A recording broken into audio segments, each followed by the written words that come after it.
Radio Kantipur, radio राष्ट्रको। दलको आधिकारिकतालाई लिएर कुनै पनि पक्षबाट माग दाबी नआएपछि नेकपाको विवाद निरूपणको विषय थप पेचिलो। निर्वाचन आयोगले पठाएको चिठी अस्वाभाविक र असान्दर्भिक भएको दाहाल नेपाल पक्षको भनाई। प्रतिनिधि सभा विघटन गर्ने प्रधानमन्त्री ओलीको कदम विरुद्ध सर्वोच्चमा परेको रिट विरुद्ध आजदेखि निरन्तर सुनवाई, आदेश आउन कम्तीमा एक साता लाग्ने। काठमाडौँ उपत्यकामा हावा नचल्दा वायु प्रदूषण उच्च, प्रदूषित कणले श्वास प्रश्वासमा र रक्त सञ्चार प्रणालीमा असर गर्न सक्ने विज्ञहरूको भनाई। कोरोना भाइरस विरुद्धको खोप केही सातामै निर्यात गर्ने भारतको तयारी, पहिलो प्राथमिकता दक्षिण एसियाली छिमेकी देशलाई। र टोटनह्याम कार्बाओ कप फुटबलको फाइनलमा दोस्रो सेमिफाइनलमा आज सहरी प्रतिद्वन्दी सिटी र युनाइटेड भेट्दै। नमस्कार, कान्तिपुर डायरीका साथमा केशु र म अनिल। समाचार अब विस्तारमा। नेकपाको पुष्पकमल दाहाल र माधव कुमार नेपाल पक्षले निर्वाचन आयोगले पठाएको चिठीलाई अस्वाभाविक र असान्दर्भिक भनेको छ। सो पक्षले दलमा आधिकारिकताको विवाद नै नरहेको भन्दै त्यसमा माग दाबी गरिरहन नपर्ने आशयको पत्र हिजो आयोगलाई लेखेको छ। कुनै पनि पक्षबाट दलको आधिकारिकतालाई लिएर माग दाबी नआएपछि नेकपाको विवाद निरूपणको विषय थप पेचिलो बनेको छ। आयोगले कानून अनुसार प्रक्रिया पुर्याएर पार्टीको आधिकारिकता दाबी गर्न आउनुपर्ने आशयको पत्र दाहाल नेपाल पक्षलाई पठाएको थियो। दाहाल नेपाल पक्षले आयोगले त्यसरी पत्र पठाएको विषय कानून अनुसार नमिलेकाले त्यो असान्दर्भिक भएको जनाएको छ। सो पक्षले आयोगलाई बुझाएको पत्रमा त्यसको जवाब दिइरहन नपर्ने बेहोरा उल्लेख छ। आयोगले गत शुक्रबार प्रधानमन्त्री केपी शर्मा ओली र दाहाल नेपाल पक्षलाई छुट्टा छुट्टै पत्र पठाएको थियो। दुवैतिर पत्रको बेहोरा फरक थियो। ओली पक्षसँग उसले बुझाएको विवरणका विषयमा स्पष्टता खोजिएको थियो र त्यसका लागि कुनै समयसीमा निर्धारण गरिएको थिएन भने दाहाल नेपाल पक्षलाई राजनीतिक दल सम्बन्धी दफा 44 अनुसारको प्रक्रिया पूरा गरेर 7 दिनभित्र आधिकारिकता मागदाबी गर्न भनिएको थियो। दाहाल नेपाल पक्षका नेता राजेन्द्र पाण्डेले एउटै विवादमा दुई पक्षलाई अलग अलग प्रकृतिको पत्र लेख्नु नै आयोगको गल्ती भएको बताउनुभयो। उहाँले भन्नुभयो, आधिकारिकता दाबी गर्न आऊ भनेर हामीलाई पत्र लेख्नुपर्ने कुनै कारण छैन। हामी आधिकारिक नै छौं। केन्द्रीय कमिटिका बहुमत सदस्यको उपस्थितिमा बैठक गरेर त्यसको निर्णय आयोगलाई जानकारी गराइसकेका छौं। आयोगले दलको बहुमत हेर्ने हो। बहुमत सदस्यको उपस्थितिमा गरिएको निर्णय अनुसार को अभिलेखीकरण आयोगले गरी पुग्छ। बहुमत संख्या रहेको पक्ष स्वत मूल पार्टी हो। हामीले दाबी गर्नुपर्ने नै होइन। दाहाल नेपाल पक्षकै कानून व्यवसायी पूर्व महान्यायाधिवक्ता मुक्ति प्रधानले पार्टीको नाम, चिन्ह वा लोगोमा विवाद नरहेको दाबी गर्नुभयो। नेकपाको दाहाल नेपाल समूहका 19 जना सांसदले प्रदेश 2 को संसदीय दलको नेताबाट सत्यनारायण मण्डललाई हटाएको छ। जनकपुरमा हिजो बसेको संसदीय दलको बैठकले दलको नेतामा शत्रुधन महतोलाई चयन गरेको हो। नेकपामा मण्डल, ओली र महतो दाहाल नेपाल पक्षका प्रदेश सांसद हुनुहुन्छ। प्रदेशसभा सचिवालयको नेकपा संसदीय दलको बैठकले मण्डललाई सर्वसम्मत निर्णय गर्दै दलका नेताबाट हटाउनुका साथै महतोलाई नयाँ नेता चुनिएको नेकपाका सचेतक बेची लुङ्गेरीले बताउनुभयो। दलका नेताबाट मण्डललाई हटाइएको र दलका नयाँ नेता महतोलाई चुनिएको जानकारी सभामुख सरोज यादवलाई गराइसकिएको उहाँको भनाइ छ। सचेतक लुङ्गेलीले भन्नुभयो, सभामुखलाई संसदीय दलको बैठकमा निर्णय लिखितै रूपमा जानकारी गराइएको छ। प्रदेश 2 मा नेकपाका प्रदेशसभा सदस्य 32 जना छन्। केन्द्रमा केपी शर्मा ओली र पुष्पकमल दाहाल माधव कुमार नेपालको 2 समूह बनेको असर त्यहाँ पनि परेको हो। ओली समूहका 2 मन्त्री दाहाल नेपाल पक्षमा लागेपछि कर्णाली प्रदेशको सिङ्गो मन्त्री परिषद भने ओली पक्षविहीन भएको छ। मुख्यमन्त्री सहित सबै मन्त्री दाहाल नेपाल पक्षमा खुलेका छन्। उद्योग, पर्यटन, वन तथा वातावरण मन्त्री नन्दसिंह बुढाले हिजो विज्ञप्ति जारी गर्दै कर्णाली प्रदेश सरकारलाई स्थिरता प्रदान गर्नका लागि दाहाल नेपाल पक्षको नेकपामा आबद्ध भएको बताउनुभयो। डोल्पाबाट प्रदेशसभा सदस्य निर्वाचित उहाँले आइतबार कित्ता परिवर्तन गर्ने बताए पनि अन्तिम समयमा पछि हट्नु भएको हो। सो दिन ओली पक्षीय सामाजिक विकास मन्त्री दल राहुल र जुम्लाबाट प्रदेशसभा निर्वाचित पदम रोकाए भने दाहाल नेपाल पक्षमा प्रवेश गरिसक्नु भएको थियो। ओलीको साथ छाड्ने 3 जना पूर्व एमालेबाट प्रदेशसभामा निर्वाचित हुनुभएको हो। 2074 फागुनमा सरकार गठन हुँदा 7 सदस्यीय मन्त्री परिषदमा पूर्व माओवादीबाट मुख्यमन्त्री सहित 3 जना, ओली समूहबाट 3 जना र नेपाल समूहबाट 1 जना मन्त्री नियुक्त भएका थिए। जनता समाजवादी पार्टी जसपाले प्रतिनिधि सभा विघटनको विरोधमा रहेका दल र शक्तिहरू बीचको ध्रुवीकरणमा जोड़ दिएको छ। ध्रुवीकरणले मात्रै व्यापक जनमत खडा गर्ने र त्यसले अदालतलाई समेत मनोवैज्ञानिक प्रभाव पार्न सक्ने जसपाको धारणा छ।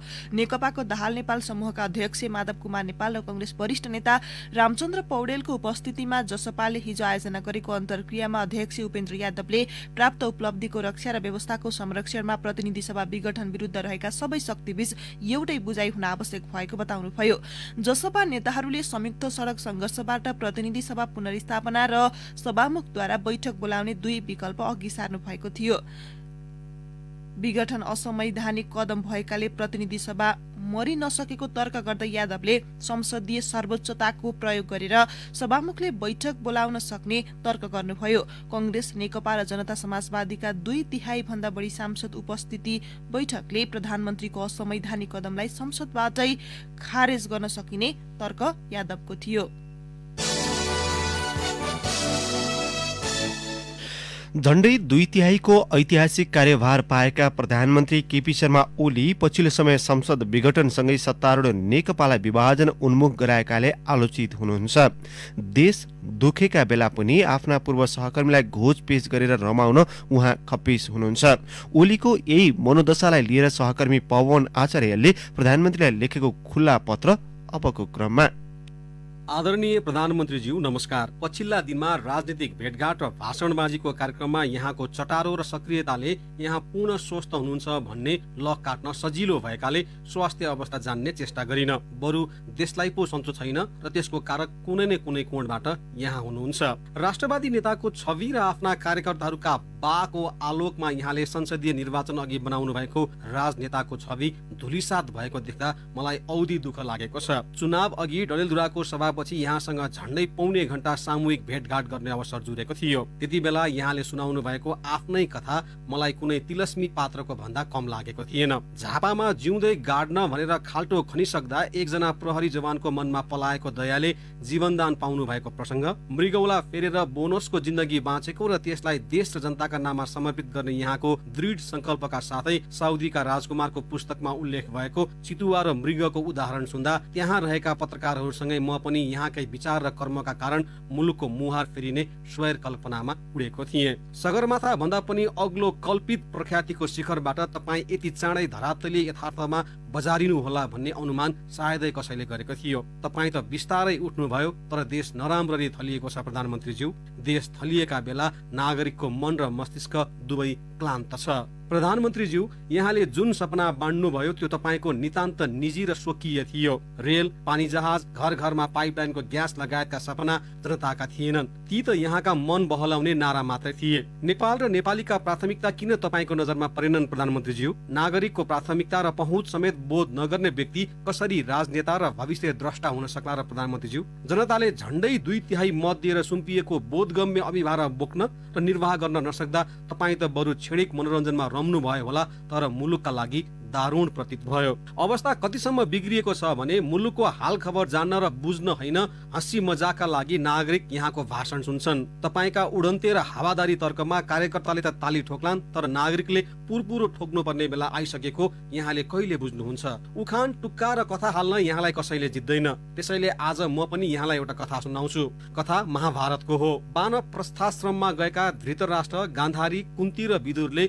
युधिष्ठिरलाई भनेर आफ्नै पारामा बस्ने अनुमति माग्छन्। वनमा उनीहरू अरूको सहारा बिना बस्न थालेपछि धृतराष्ट्रले गान्धारीलाई आँखामा बाँधेको पट्टी खोल्नका लागि राजी गराउँछन् पनि। तर लामो समयसम्म पट्टी बाँधेकी गान्धारीले पट्टी खोल्दा पनि 2 दिनसम्म केही पनि राम्ररी देख्दिनन्। बिस्तारै उनको आँखाको ज्योति आउँछ, तर त्यसको 2 दिनपछि नै उनीहरू वनमा सल्केको डडेलोमा परेर ज्यान गुमाउँछन्। प्रधानमन्त्रीज्यू, छँदा खाँदाको जननिर्वाचित प्रतिनिधि सभा भङ्ग गरेको कार्यलाई एकदम मनासिब हो भनेर यहाँलाई उचाल्नेहरू बालुवाटार बाहिर पनि उतिकै होलान्, तर तिनले तपाईँको आँखामा बाँधेका पट्टी खोल्न जति अबेर गर्नुहुन्छ त्यति नै यहाँले त्यसपछि दृश्य देख्नका लागि बढी सङ्घर्ष गर्नुपर्ने हुन्छ। देश फेरि अर्को सङ्घर्षका लागि सायदै तयार होला। इतिहासले दिएको उर्वर र सम्यक अवसरलाई सदुपयोग गर्नबाट वञ्चित नेताको रूपमा यहाँ अविलिखित हुन नपरोस् भन्ने सबैको चाहना हो, किनकि जुन अवसर यहाँलाई प्राप्त थियो त्यो अब बिरलै अरूले पाउलान्। तपाईँ एक व्यक्तिको रूपमा असफल हुने छुट छ, तर झण्डै 2/3 मत पाएर बनेको प्रधानमन्त्री असफल हुन पाउँदैन। अझ संविधान संविधान, लोकतान्त्रिक मूल्य र मान्यतालाई तिलाञ्जली दिँदै एक्रो बृहस्पति भएर त हिँड्न पाउँदैन भनिन्छ। अज्ञानता परम आनन्द हो, तर देशका प्रधानमन्त्रीलाई अज्ञानता पटक्कै सुहाएको छैन र सुहाउँदैन पनि। राजनीतिक नेतृत्वमा दर्शन भएन भने नागरिक सामु नाश हुने सिवाय अर्थ केही हुँदैन। हामी अहिले नाश हुन चाहन्नौ प्रधानमन्त्रीज्यू। तपाईँ र देश दुवैको भलो देख्न चाहने उही पवन आचार्य। कान्तिपुर डायरीमा अब ब्रेकको पालो। ब्रेकपछि कान्तिपुर डायरीमा अब कान्तिपुर सविस्तारको पालो। कान्तिपुर सविस्तार। नेपाली राजनीतिक दलमा टुटफुटको श्रृङ्खला नौलो होइन। विशेष गरी नेपाली कम्युनिष्ट पार्टीको जुट्ने र फुट्ने इतिहास लामै छ। शीर्ष तहमा देखिने विवादको बाछिटा तल्लो तहसम्म पुग्ने र पार्टी जोगाउन लाग्नुपर्ने युवा नेतृत्व नै गुटका पछाडि लाग्ने प्रवृत्तिले पनि विभाजनलाई थप मलजल गरेको छ। सिद्धान्त बिर्सिएर नेता विशेषको पछि लाग्ने अहिलेको युवा पिढीका कारण आगामी दिनमा राजनीतिक अन्योलता थप बढ्ने निश्चित छ। स्थापनाको 7 दशक पार गरिसक्दा पनि सामाजिक न्याय र समृद्धि हासिल गर्दै जनताको भरोसा योग्य शक्ति र दिगो नेतृत्वकर्ताका रूपमा स्थापित हुन नसक्दा कम्युनिष्ट पार्टीभित्र पटक पटक विचलन स्वाभाविक देखिएको छ। मुलुकको भविष्य मानिने युवा पुस्ताले समेत दलभित्रको मतभिन्नता र विभाजनको पक्षधरतालाई चिर्न सकेका छैनन्। संकटमा नेतृत्वलाई मिल्न दबाव दिनुको साटो युवाहरू पनि सार्वजनिक रूपमै एक अर्का विरुद्ध विष बमन गरिरहेका छन्। नेकपा नेत्री रामकुमारी झाँक्री। कमरेड केपी ओलीको चरम महत्वाकांक्षा, एक्लै हिँड्ने आकांक्षा, निरङ्कुश शैली, कसैलाई नसुन्ने सर्वसत्तावादी सोचको कारणले गर्दा उहाँले संसद विघटन गर्नुभयो। जुन कुरा चाहिँ संविधानले उहाँलाई अधिकारै दिँदैन, उहाँले चाहिँ संसद विघटनको प्रस्ताव लानुभयो। राष्ट्रपति प्रधानमन्त्री केपी शर्मा ओलीको रबर स्ट्याम्प भएर आफूसँग नभएको अधिकार प्रयोग गरेर जनताको प्रतिनिधिमूलक संस्थालाई चाहिँ विघटन गर्ने काम गर्नुभएको छ। यसमा ठुलो लामो राजनीतिक र कानुनी संवैधानिक लडाई हाम्रो जारी छ। मुलुकमा ठूला परिवर्तनका लागि हुने आन्दोलन तथा संघर्षमा युवा वर्ग सदैव अग्रपंक्तिमा उभिन्छन्। आन्दोलनको मोर्चामा अग्रणी भए पनि त्यसपछि किनारामा पुर्याएपछि युवाहरू शीर्ष नेताहरूको फेर समाउन बाध्य हुने उनीहरूको तर्क छ। नेकपाकै अर्की नेत्री नवीना लामा। युवा पनि भोटलाई संलग्न नेताको पछि लागेपछि पार्टीमा युवाहरूले हस्तक्षेप गर्न सकेन, यो असफलता नै हो। त्यो युवाहरूमा भएको असक्षमता नम्बर 1। नम्बर 2 चाहिँ गुटबन्दीको पराकाष्ठ पनि भयो। अनि तेस्रो चाहिँ अब पनि युवाहरूले सद्बुद्धि पुर्याएर एक दुवै टिमको युवाहरू बिचको एउटा संवाद छलफल गरेर अगाडि बढ्ने सम्भावना चाहिँ छ। त्यो गर्यो भने पार्टी एकता पनि सम्भव छ र पार्टी एकता यो तत्काल नभए पनि केही समयभित्रमै गर्न सकिन्छ। यो चाहिँ जरुरी छ। पार्टीका आन्तरिक विवादमा किताकाट भइरहँदा युवा पंक्ति त्यसबाट अछुतो रहन नसक्नु नेपाली कम्युनिष्ट आन्दोलनको मात्रै होइन, समग्र राजनीतिकै लागि राम्रो होइन। नेकपाका नेता सुरेन्द्र बस्नेत भने पार्टीभित्रै सही र गलत पद्धति एउटालाई छान्नै पर्ने बाध्यताका कारण एउटा गुटमा मात्र सीमित भएको जस्तो देखिए पनि खबरदारी जारी राखेको दावी गर्छन्। ठिक र बेठीको बीचमा ठिक छान्ने हो। संवैधानिक र असंवैधानिक कदम रोज्नु पर्दा संवैधानिक कदम रोज्ने हो। लोकतन्त्र र अलोकतन्त्रको बीचमा लडाइँ हुँदा लोकतान्त्रिक पद्धतिलाई लोड्ने हो। पार्टीलाई एउटा भ्रष्टाचार प्रवृत्तिबाट अगाडि बढाउने कि विधिसम्मत र विधानसम्मत ढङ्गले अगाडि बढाउने भन्दा हामीले विधिसम्मत र विधानसम्मत ढङ्गले अगाडि बढाउने कुरा रोज्ने हो। त्यसैले ठिक र बेठिकको बीचमा सङ्घर्ष चल्दै गर्दा युवाहरूले आफूलाई ठिक ठाउँमा उभिनु पर्छ। यो त एउटा आधारभूत प्रश्न नै हो। तर फेरि युवाहरूले नेताहरूको पुछार समाएर ठिक ढङ्गले खबरदारी नगर्ने हो भने हामी न मुलुकले सही दिशा लिन सक्छ, न हाम्रो पार्टीले सही दिशा लिन सक्छ। मूलधारको राजनीतिमा युवामै गनिने नेतृत्व खोज्न यसै पनि मुस्किल रहेको अवस्थामा भएकाहरूले समेत बलियो प्रतिनिधित्व र आफ्नो उपस्थिति बोध गराउन सकेका छैनन्। युवाहरूले सङ्घर्ष नगरेको र सिद्धान्त बिर्सिएर राजनीतिलाई पेसाका रूपमा लिएका कारण मुलुकको राजनीतिक भविष्य थप निराशाजनक रहेको राजनीतिक विश्लेषक विष्णु सापकोटा बताउँछन्। युवाहरू एउटा कजको लागि, आदर्शको लागि त्यहाँ जोडेको भन्दा पनि आफ्ना पार्टीका गुटमा लाग्नु र त्यो जीविकोपार्जन, दलमा लाग्नु भनेको जीविकोपार्जन कमाउनको लागि, स्रोतमाथिको आफ्नो पहुँचको लागि लागेको भन्ने प्रश्न देखियो। कुनै नीति सिद्धान्त विचारको आधारमा विभाजित भन्दा पनि कता लाग्दा आफ्नो भविष्य सुरक्षित हुन्छ भन्ने भन्दा थप मैले केही देखिनँ युवा पङ्क्तिमा पनि। सही नीति, विधि, विश्वास र अभ्यासको जगमा युवा वर्ग चल्न नसके नेपालको राजनीति लामो समयसम्म यही अवस्थाबाट गुज्रने निश्चित छ। युवा पंक्ति सिद्धान्तनिष्ठ बन्न सके मात्रै सही राजनीतिक स्थिति बस्ने अर्का विश्लेषक खगेन्द्र प्रसाईको तर्क छ। नेकपाको निर्णायक रूपले ठुलो हिस्सा सिद्धान्तहीन छ। अर्थात् त्यसले अहिले आफ्नो समाजवादी सिद्धान्त छोडेर त्यो पुँजीवादको, नव उदारवादको बाटोमा सैद्धान्तिक र व्यवहारिक हिसाबले लागेको छ। एउटा सिद्धान्त पक्रेको छ तर हिजोको आफ्नो आदर्श सिद्धान्त छोडेको छ। हो अहिलेको युवा पनि त्यो पार्टीसँगै सिद्धान्तहीन हुने प्रक्रियामा सिद्धान्तहीन भएको। आजको प्रश्न युवाहरूको भूमिका के हो भन्दा पनि सिद्धान्तको भूमिका के हो र त्यो सिद्धान्तको भूमिकालाई कसले बोक्ने भन्ने कुरा चाहिँ महत्त्वपूर्ण कुरा हो। त्यो भूमिका युवाहरूले बोक्यो भने स्वाभाविक हिसाबले उमेरको हिसाबले त्यो अलिक बढी ऊर्जाशील हुन्छ। नेपालमा मूलधारको नेतृत्व र जनआकांक्षा बीच सेतुको काम गर्ने युवा नेतृत्वको खडेरी परेको लामै समय भइसकेको छ। युवा पुस्ता राजनीतिक संस्कार भन्दा पनि गुट उपगुटबाट दीक्षित भएका कारण यो परिस्थिति उत्पन्न भएकोमा दुई मत छैन। राजनीतिलाई सही दिशा दिन र थिति बसाल्न विभाजनमा शक्ति देख्ने मनोदशा र गुटबन्दीमा रमाउने प्रवृत्तिबाट मुक्त हुनेपर्छ। नत्र सधैँ सुनिए जस्तै हरेक मुलुकले आफ्नो औकात अनुसारको नेतृत्व पाउने गुट र दोषबाट हामी मुक्त हुन लामै कालखण्ड पार गर्नुपर्ने हुन्छ। रेडियो कान्तिपुरका लागि प्रतीक्षा खनाल। कान्तिपुर सविस्तार।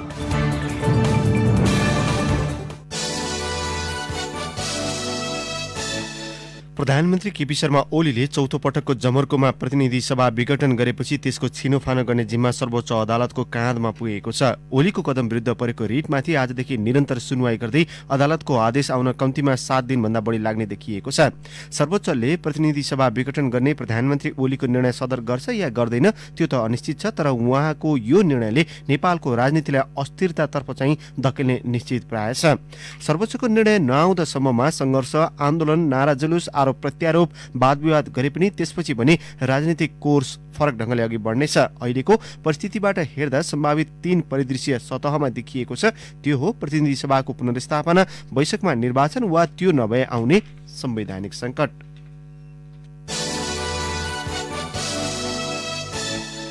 काठमाडौँको वायुमण्डल 2 दिन यता बादलले ढाकेको छ। हावा चलेको छैन, जसका कारण वायु प्रदूषण उहात्तै बढेको छ। जल तथा मौसम पूर्वानुमान महाशाखाका वरिष्ठ मौसमविद वरुण पौडेलले भन्नुभयो, वायुमण्डलको तल्लो तहमा अत्याधिक धुलो र धुवाँ तैरिएर बसेको छ। उहाँका अनुसार हावा नचलेकाले प्रदूषण जमिनभन्दा केही माथिको सतहमा छ। धेरै किसिमको प्रदूषण मिसिएकाले सर्वसाधारणले आँखा पोलेको महसुस गरेका छन्। आजबाट बादल हट्दै गएर घाम लाग्ने भएकाले प्रदूषणको मात्रा घट्दै जाने विज्ञहरूले बताएका छन्। वायु प्रदूषणले मुटुका साथै फोक्सोलाई बढी असर गर्ने विज्ञहरूले बताएका छन्। उनीहरूले प्रदूषणबाट जोगिन मास्क प्रयोग गर्न सल्लाह दिएका छन्। विज्ञहरूका अनुसार प्रदूषणले सामान्यतया आँखा, नाक र वायु मार्गमा जलन उत्पन्न हुन्छ। बेलायतबाट फर्किएका 3 जनामा UK variant B117 corona virus भएको आशंका गरिएको छ। राष्ट्रिय जनस्वास्थ्यको प्रयोगशाला NPHL-मा उनीहरूको स्वाब परीक्षण गर्दा बेलायतमा आनुवांशिक गुण परिवर्तन गरेको कोरोना भाइरसको संकेत देखिएको हो। कोरोना पोजिटिभ देखिएका उनीहरूबाट लिएको स्वाबको नमुना परीक्षण गर्दा एस जिन नेगेटिभ देखिएपछि B117 हुन सक्ने सम्भावना बढेको छ। यसको पुष्टि गर्न सरकारले आगामी सोमबारसम्ममा हङकङ विश्वविद्यालयको प्रयोगशालामा नमुना पुर्याइसक्ने योजना बनाएको छ। NPHL की निर्देशक डाक्टर रुना झाले भन्नुभयो, हङकङ पठाउनका लागि सम्पूर्ण प्रक्रिया पूरा भइसक्यो। नमुना पठाउने अनुमति प्राप्त भइसकेकाले सोमबारसम्ममा ल्याबमा पुगिसक्छ। कान्तिपुर डायरीमा पुनः ब्रेकको पालो। ब्रेकपछि कान्तिपुर डायरीमा अब आर्थिक प्रसंग। हिजोसम्म परेका कोरोना बीमा दाबी मध्ये करिब 2500 वटाको प्रक्रिया नमिलेको पाइएको छ। प्रायको नाम, थर, ठेगाना, परीक्षण मिति लगायत विवरण नमिलेपछि इपिडेमियोलोजी तथा रोग नियन्त्रण महाशाखा EDCD-बाट फिर्ता आएको बीमा समितिले जनाएको छ। बीमा समितिका कार्यकारी निर्देशक राजु रमण पौडेलले भन्नुभयो, प्रमाणीकरणबाट फिर्ता भएका करिब 2500 त्यस्ता दाबी छन्। ती दाबीबारे कोरोना बीमा दाबी व्यवस्थापन उपसमितिमा निर्णय गरिनेछ। उपसमितिमा छलफल भएपछि ती दाबी भुक्तानी गर्न मिल्ने नमिल्ने बारे निर्णय गरिने उहाँले बताउनुभयो। कृषिमा विदेशी लगानी भित्र्याउने सरकारी निर्णय नसच्याए विरोधमा कृषि उद्यमीहरूले आन्दोलनको चेतावनी दिएका छन्। विदेशी लगानी तथा प्रविधि हस्तान्तरण ऐन 2075मा कृषिमा वैदेशिक लगानी निषेध भए पनि उद्योग, वाणिज्य तथा आपूर्ति मन्त्रालयको प्रस्तावमा मन्त्री परिषदले खुला गरिदिने निर्णय गरेपछि उद्यमीहरूले चरणबद्ध आन्दोलन गर्ने निर्णय गरेका हुन्। डेरी उद्योग संघ, नेपाल डेरी एसोसिएसन, केन्द्रीय दुग्ध सहकारी संघ, केन्द्रीय पशुपक्षी पालन सहकारी संघले हिजो गरेको पत्रकार सम्मेलनमा सरकारी निर्णयको विरोध गर्दै निर्णय फिर्ता नभए चरणबद्ध आन्दोलन गर्ने घोषणा गरेका छन्। डेरी एसोसिएसनका महासचिव प्रहलाद दाहालले भन्नुभयो, यो आन्दोलन मेरो उसको भन्दा पनि देशका लागि हो। जबसम्म मुलुकमा किसान, जनता, उद्योग र कारखानाको हितमा सरकार हुँदैन, उसले अभिभावकको दायित्व निर्वाह गर्दैन, तबसम्म सबैले विरोध गर्नुपर्छ। माइतीघर मण्डलामा सम्पूर्ण दुग्ध व्यवसायी बसेर विरोध सभा गर्छौं। सांकेतिक विरोध स्वरूप दूध बोक्ने गाडीमा कालो झण्डा राख्छौं। सांकेतिक विरोधसँगै सातै प्रदेशका मुख्यमन्त्री सरोकारवाला निकायमा ज्ञापन पत्र बुझाउने कार्यक्रम पनि राखिने उनीहरूको भनाइ छ।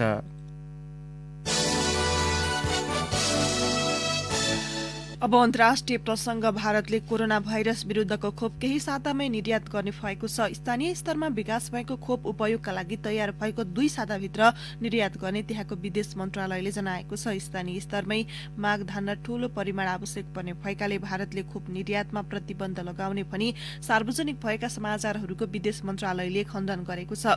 विदेश मन्त्रालयका एक अधिकारीले भने, खोप सार्वजनिक प्रयोगमा आएको 15 दिनभित्र हामी केही दक्षिण एसियाली छिमेकी मुलुकमा निर्यात गर्ने अनुमति प्रदान गर्नेछौं, केही सहयोग स्वरूप उपलब्ध गराउनेछौं, केही भने सरकारहरूले खरिद गर्नेछन्। विश्वकै ठूलो खोप निर्माताका हिसाबले हामी छिमेकी र अन्य मुलुकहरूसँग जनाएको प्रतिबद्धताप्रति सचेत छौं। भारतले यही महिनाको मध्यबाट खोप प्रयोगमा ल्याउने त्यहाँको स्वास्थ्य मन्त्रालयका सचिव राजेश भूषणले जानकारी दिनुभयो। अब एउटा खेल प्रसङ्ग, टोटनह्याम कारबाओ कप फुटबलको उपाधि नजिक पुगेको छ। गैराती भएको पहिलो सेमी फाइनलमा वेनफोर्डलाई 2-0ले हराउँदै टोटनह्यामले फाइनलमा स्थान सुरक्षित गरेको हो। सन् 2008 पछि टोटनह्याम पहिलो पटक कारबाओ कप फुटबलको फाइनलमा प्रवेश गरेको हो। घरेलु मैदानमा टोटनह्यामलाई जिताउन मौसा सिसोको र सन युङ मिनले गोल गरेका थिए। 12 मिनेटमा सिसोकोले गोल गर्दै टोटनह्यामलाई अग्रता दिलाए। 70 मिनेटमा मिनले टोलीको अग्रता दोब्बर पारे। त्यसपछिको समय दुवै टोलीले थप गोल गर्न नसक्दा सोही नतिजा निर्णायक बनेको हो। 84 मिनेटमा जस डा सिल्वा रातो कार्ड खाँदै मैदानबाट बाहिरिएपछि त्यसपछिको समय पाउना टोली वेनफोर्ड 10 खेलाडीमा सीमित बनेको थियो। खेलमा केही राम्रा अवसर बनाएको वेनफोर्डले त्यसको पछिको समयलाई सदुपयोग गर्न नसक्दा सेमिफाइनलबाट बाहिरिन बाध्य भयो। टोटनह्यामले कारबाओ कप फुटबलको उपाधिका लागि आज हुने दोस्रो सेमिफाइनलको विजेतासँग अप्रिल 25 मा प्रतिस्पर्धा गर्नेछ। दोस्रो सेमिफाइनलमा आज राति सहरी प्रतिद्वन्दी म्यान्चेस्टर सिटी र म्यान्चेस्टर युनाइटेड बीच प्रतिस्पर्धा हुनेछ। अब मौसम सम्बन्धी जानकारी। काठमाडौँ उपत्यका सहित मुलुकका अधिकांश स्थानमा आंशिक बदलिरहने जल तथा मौसम पूर्वानुमान महाशाखाले जनाएको छ। महाशाखाका अनुसार सुदूरपश्चिम र कर्णाली प्रदेशका थोरै स्थानहरूमा आज हल्का वर्षाको सम्भावना पनि छ। साथै उच्च पहाडी तथा हिमाली भूभागमा हल्का हिमपातको सम्भावना रहेको महाशाखाको अनुमान छ। भोलिदेखि मौसममा क्रमिक रूपमा सुधार हुने महाशाखाले जनाएको छ। केही बेर अघि 7 डिग्री सेल्सियस मापन गरिएको काठमाडौँ उपत्यकाको अधिकतम तापक्रम आज 19 डिग्री सेल्सियससम्म पुग्ने। सूर्योदय बिहान 6:55 भयो भने सूर्यास्त बेलुका 5:24 हुनेछ। हवस्, नै प्रसङ्गसहित कान्तिपुर डायरीको यो बुलेटिन अहिलेलाई यहीँ सकिन्छ। अहिले केही बेरमा प्रसारण हुने हाम्रो नियमित कार्यक्रम द हेडलाइनर्समा आज हामी राष्ट्रिय जनमोर्चाका अध्यक्ष चित्रबहादुर केसीसँग कुराकानी गर्दैछौँ। सुन्ने प्रयास गर्नुहोला। अहिलेलाई भने कान्तिपुर डायरीबाट साथी केशु र म अनिल बिदा माग्छौँ। नमस्कार।